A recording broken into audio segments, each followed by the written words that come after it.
Hello, this is Mr. Collier, and today we're doing the shortest distance and angles involving planes.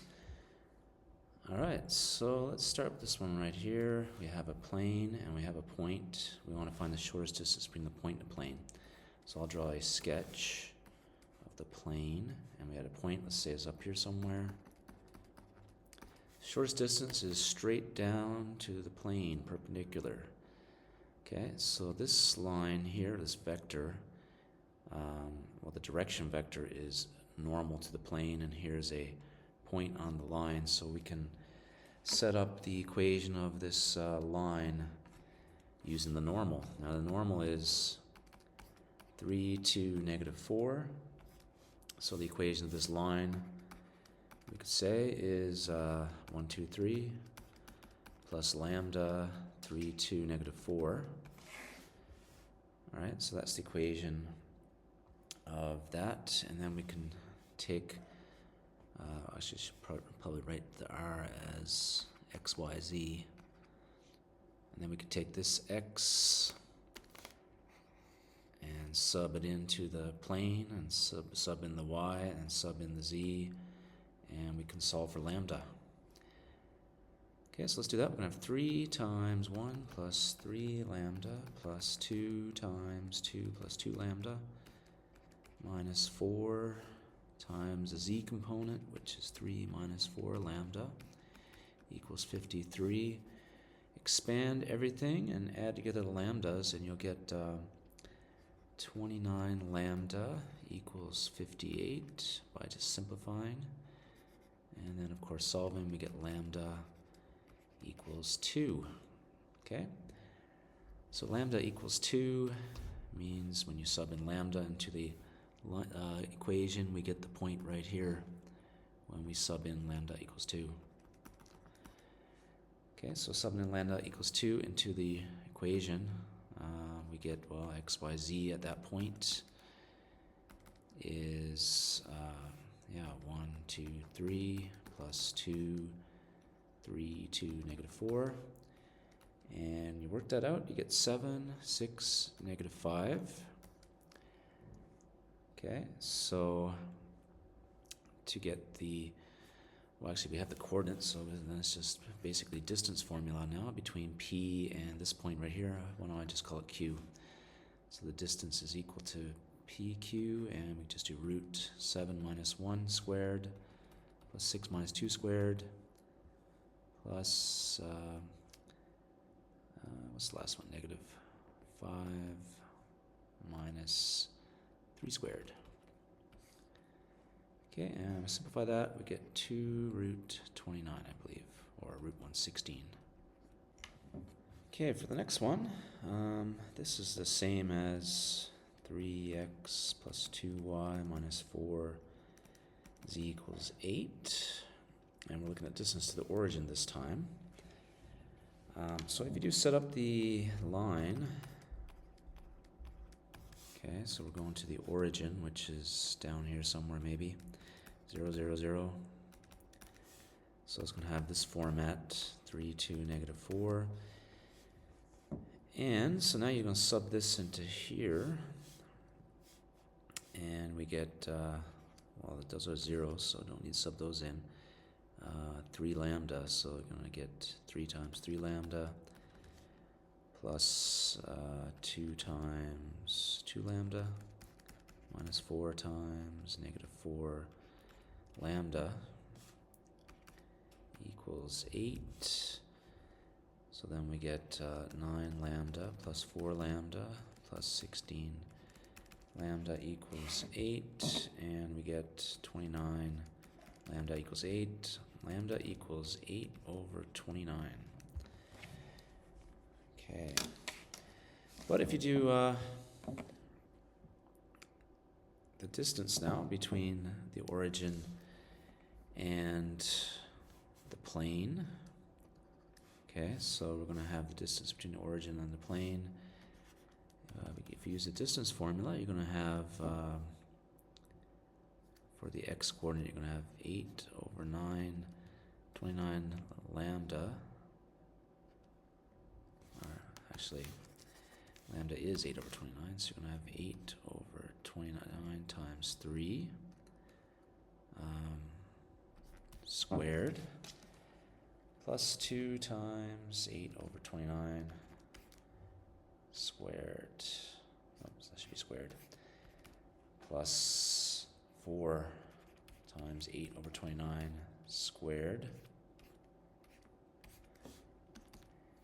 equals, now notice you got 8 over 29 squared in each of them, so you just kind of factor that out and square root it. You got 8 over 29 root 3 squared plus 2 squared plus 8 squared, sorry, 4 squared, okay, which is 8 over 29 times root 29, okay?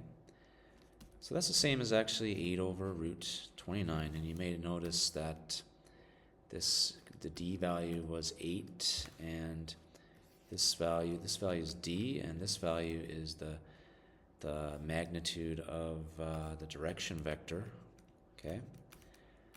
So actually this is kind of like a general rule. The distance from the origin to the plane is always going to be the d value from your equation and the magnitude of the normal, square root magnitude of the normal vector, right? So you go straight to that, 8 over root 29. And a unit vector perpendicular to the plane, well, that is just going to be the 1 over root 29 times the normal. Okay, so it's that vector right there. Okay, let's check out this one here. Find the equation of the plane parallel to this one right here. So the two planes are parallel. They have the same normal. Okay, so the normal here is actually perhaps we could rewrite that a bit to make it a bit clearer. Oh, actually, this is in a different format. We have these are two vectors on the plane. Okay, so we can cross product those to get the normal. So that's 1, 2, 0, cross 1, negative 3. Okay, so we're going to have 2 times negative 3 is negative 6. We're going to have 1 times negative 3 gives you negative 3. And lastly, 1 times negative 1 is negative 1 minus 2 is negative 3. So it's negative 6, 3, negative 3. So we can simplify that for our use. We can just call that negative 2, 1, negative 1, for instance, right? We can use a parallel vector. Okay, so we have that. Now to get the d value of the equation of our plane, actually we're going to want to go through this point right here. So d equals the dot product of that with the point. That'll give you the d value. So that's negative 6 plus 2 plus 2, which equals negative 2. Okay, and then the magnitude of the normal is root, we can do this one here, 2 squared plus 1 squared plus 1 squared, which equals root 6. So the distance, as we recall from before, equals, well, I guess I have to use the positive version of that, 2 over root 6, or 2 root 6 over 6, which equals root 6 over 3. Okay, so similarly, we can do this one here. Find the distance from the origin. So you can do root 2 squared plus 0 squared plus 1 squared.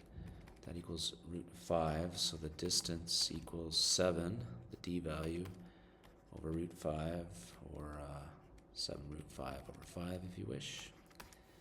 Find the equation of the plane pi 2, which is parallel to pi 1 and goes to that point. So again, we could do a dot product with the normal to get the d value. So that's negative 2 plus 0 minus 5, which equals negative 7. Okay, so the distance from plane 2 to the origin is 7 over root 5, or 7 root 5 over 5.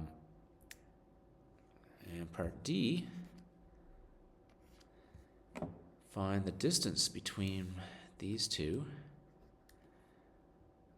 All right, so that might, they have the same distance from the origin. That might seem like they're 0 apart, but let's draw a picture here. The plane 1 is up here, and then plane 2 down here. Then this distance, is 7 root 5 over 5, and this distance is 7 root 5 over 5. So the total distance between the two is, well, add them together, you get 14 root 5 over 5.